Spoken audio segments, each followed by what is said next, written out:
পাপ্পা কি নাম দেখি বলুন দেখি বাবুটাকে দে পাপ্পা উড়ি কি সুন্দর কি উঠতো বলে কি নাম তোর সাইমা সাইমা বয়নে কান্না ভয় পাইতেছে ও ভয় পাইতেছে প্রিয় শুভাকাঙ্ক্ষীগণ আমার এই বোনটা কিছুক্ষণ আগে ঘন্টাখানেক আগে আমার আশ্রয়ে আসছে সাভার সমাজ কল্যাণ অফিসার এবং সাভার থানা পুলিশের মাধ্যমে জামানত রেখে গেছে সাভার থানা থেকে সমাজ কল্যাণ অফিসার স্যাররা আমাদের কাছে ওকে জামানত হেফাজতে রেখে গেছে ওর সাথে কথা বলবো তোমার নাম হলো সাইমা তোমার বয়স কত হবে 15 বছর কি বলবো বলেন এই বাবু তোমার এই বাবু হয়েছে কতদিন হয়েছে বাবুর বয়স কত 7 মাস 7 মাস হারাই গেছো না তোমার কেউ ফেলে গেছে কি হয়েছে বলো তো আমাকে ওর বাবা রেখে চলে এসে ওর বাবা কোথায় রেখে চলে গেছে গাবতলী বাস টার্মিনাল কখন ফেলে গেছে কালকে 12টা মানে 9টা বাজে সকালে না রাতে সকাল 9টায় তোমার গ্রামের বাড়ি কোথায় না ঠিকানা বলতে পারো আমার গ্রামের বাড়ি বলতে গেলে গাইবান্ধা ওই জায়গায় বড় আব্বারা ভাড়া থাকতো এখন ওই জায়গাতে চলে এসে কোথায় গেছে তোমার আব্বা মানে বড় আব্বা বলতে তোমার নিজের বাবা মা বলো আমার একটু বলো বোন বলো আমি তোমার দাদা হই ভাই হই বলো তারা তাগো মতো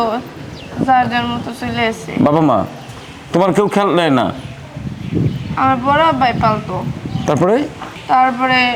স্কুলে ভর্তি করে দিয়েছিল পড়াশোনা করতে তুমি আমি বেশি পড়িনি কোন ক্লাস পর্যন্ত পড়ছো তুমি 3 পর্যন্ত ক্লাস 3 তে পড়ছিলা তোমার হাজবেন্ডের বাড়ি কোথায় ওর বলে ওর খালার বাড়ি আসছিল নাকি মানে ওন থেকে পড়েছে স্কুল থেকে পরে ওর সাথে মানে আমরা পালাই বিয়ে করি ওই ছেলেকে তুমি পালাই বিয়ে করছিলা বিয়ে করার পরে 1.5 বছর সংসার হয়েছে কিন্তু অনেক কথা মানে ওর বাড়ির কথা জিজ্ঞাসা করলে অনেক অত্যাচার করতো যদি বলতাম যে তোমার পরিবারে কে কে আছে তুমি আমার প্লাস্টিকের চেয়ার আনো তো একটু বসতে দাও তোমার পরিবারের মানুষের সাথে আমার কথা বলাও মানে অনেক প্রকার কথা আছে না জিজ্ঞেস করলে বলতো না কয় এত কিছু জানার দরকার নেই কালকে রাতে না যে সকালে ফেলাই গেছে তোমারে গাবতলী সকালে ফেলাই গেছে সারাদিন কই ছিলা সারাদিন আমি সকাল 9টা বাজে বাসা থেকে বের হয়েছি পরে সকাল বাবুর একটু নাও ও আমার কাছে অস্থির হয়ে যেতেছে সকাল 9টা বাজে বের হয়েছি বাসা থেকে তারপরে গাবতলী এনে ফাল্লাই থেকে গেছে তারপর যে দোকানে আমি দাঁড়ায় আসলাম ওই দোকানে 1.5 ঘন্টার মতো আমি আসে না দেখে বসে আসলাম তারপরে আসে না অনেকক্ষণ খোঁজাখুঁজি করছি অনেক মানুষ মানে অনেক তাকায় করে তখন আমি ডরাই তারপরে মানুষকে জিজ্ঞেস করছি যে সাভার কোনো জায়গায় পুলিশ স্টেশন আছে কিনা অনেক গেছি তারপরে মানুষের কাছে জিজ্ঞাসা করে অটোতে চড়ে গেছি তারপরে তুমি থানায় চলে গেছিলা নিজেই তারপর যে পুলিশের কাছে বলছি তারপরে এখন আচ্ছা আমি তোমাকে একটা প্রশ্ন করি বোন আমরা একটা ভিডিও বানাচ্ছি এখন তোমার পরিচয় খোঁজার জন্য তোমার যদি তোমার এই ভিডিও দেখে মানে তোমার খুঁজতে আসার কেউ আছে আর নিতে আসবে এমন কেউ আছে তোমার মা তোমার বাবা কেউ দেখলে বা আত্মীয়স্বজন কেউ দেখলে আসবে মনে হয় কেউ আসবে না নিতে তোমার হাজবেন্ড কি নিতে আসতে পারে তোমাকে হাজবেন্ডও আসবে না নিতে তোমার হাজবেন্ড কি মোবাইল ইউজ করে টাচ মোবাইল না বাটন মোবাইল টাচ ফোন তাহলে তো তোমার খুঁজে দেখতে জানতে পারে কিন্তু আবার যখন দেখবে একটা ভালো জায়গায় সেফ জায়গায় আছে তখন আবার আসবে না তোমার হাজবেন্ডের নাম্বার মনে আছে মোবাইল নাম্বার কোনো কইতো না যদি কইতাম যে নাম্বার দেন মুখস্থ করি কইতো না তাকে লাগবে না তোমার বাড়ির বাবা মায়ের নাম্বার মুখস্থ আছে তো খুব বিপদ আছে সবচেয়ে অবাক লাগছে ওর বয়সটা দেখছেন সাথে আবার বাবু তো এরকম তো যেটা ভাইরাল হয়েছে এটা মানুষ জানছে কিন্তু এরকম তো ভাইরাল না হওয়া যেগুলো অনেক আছে পাপা ও আমার খুব পছন্দ করছে মিশুক মানে কঠিন মিশুক বাপা ওর নাম কি ওর নাম সোহান কি বলবো দাদা কিছু বলার আছে প্রিয় শুভাকাঙ্ক্ষীগণ এই বোন আমাদের সাভারে চাইল্ড স্কেয়ারে আছে আমাদের প্রতিষ্ঠানে ওর পরিচয় কি পরিচয় খুঁজলে কেউ আসবে তোমার নিতে আর জানা মতে কেউ তো তোমার বান্ধবীরা কেউ তোমাকে চিনতে পারবে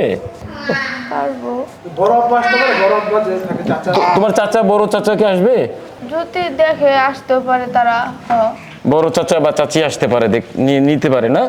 কারণ তোমার তো তুমি গ্রাম কোথায় তোমার আমরা কোনো বলতে পারতেছো না বড় কোনো গ্রামে মানে বাসা ভাড়া থাকতো ও পাপা। তুমি কি করতেছো আমার সাথে? দুধ টুধ খাওয়াইছিলি? আচ্ছা আমি দুধের ব্যবস্থা করে দিচ্ছি। যাও মা যাও, মা যাও দুষ্টু, মা যাও। প্রিয় শুভাঙ্গীগণ, এই বোন আমাদের কাছে আছে আমাদের সাভার সমাজসেবা অফিসার, একই সাথে সাভার থানা ইনচার্জ অফিসার এবং থানা পুলিশ সকলে জানে যে ও আমাদের কাছে আছে, আমাদের জামানতে আছে। পাপ্পা কি সুন্দর আছি রে, কুটি প্রিয় শুভাঙ্গীগণ, আসলে কি বলবো, পরিচয় খুঁজতে বলবো না বুঝতে পারতেছি না। তবে আপনাদের এতটুকু বলে রাখি, এই বোনটা আমার আশ্রয়ে আছে, আমার ভরসায়, আমার কাছে প্রশাসন পাঠাইছে। বোনের পরিচয় যতদিন খুঁজে না পাবো বা বাচ্চার জন্য কেউ না আসবে ততদিন ও আমাদের আশ্রয়ে থাকবে, আমাদের সাথে থাকবে। তবে ওর জন্য দোয়া করবেন, ওর বাচ্চার জন্য দোয়া করবেন। আল্লাহ ওর কোলে একটা ফুটফুটে সুন্দর বাচ্চা দিচ্ছে, যে বাচ্চা আল্লাহ যেন মানুষের মতো মানুষ করে এবং আমার বোনকে যেন সুস্থ স্বাভাবিক জীবনে রাখে, সেজন্য সকলে দোয়া করবেন। শুরু ভাই আর কি বলবো বলেন, কিচ্ছু বলার নাই। বলার নাই তো, আসলে আমি তো যখন দিয়ে গেছি কিছু বলতে পারিনি, কি জিজ্ঞেস করবো, সবই তো জানি। বাবা মা ছেড়ে চলে গেছে, চাচার কাছে। তোমার বাবা মা তো ছেড়ে চলে গেছে তোমাকে ছোটবেলায়? আমার বাবা মা ওর সময় রাইখে চলে গেছে বড় চাচার কাছে? আমার বড় চাচা আপন না, আমার বাবার সৎ ভাই। তার কাছে ধুয়ে ফেলাই গেছিল? মানে বাড়ি ফেলায় ঠিক আছে, তারা নিয়ে পালছে তোমারে। এই দুঃখ পায় না।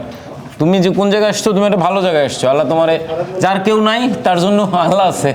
যার কেউ নাই তার জন্য আল্লাহ আছে, তোমার একটা ভালো জায়গায় নিয়েছে। আচ্ছা শেষ করি ভিডিওটা দাদা, আর কি জিজ্ঞেস করবো, কিছু বলার তো নাই। শুভকামনা, সবাই ভালো থাকবেন, আল্লাহ হাফেজ।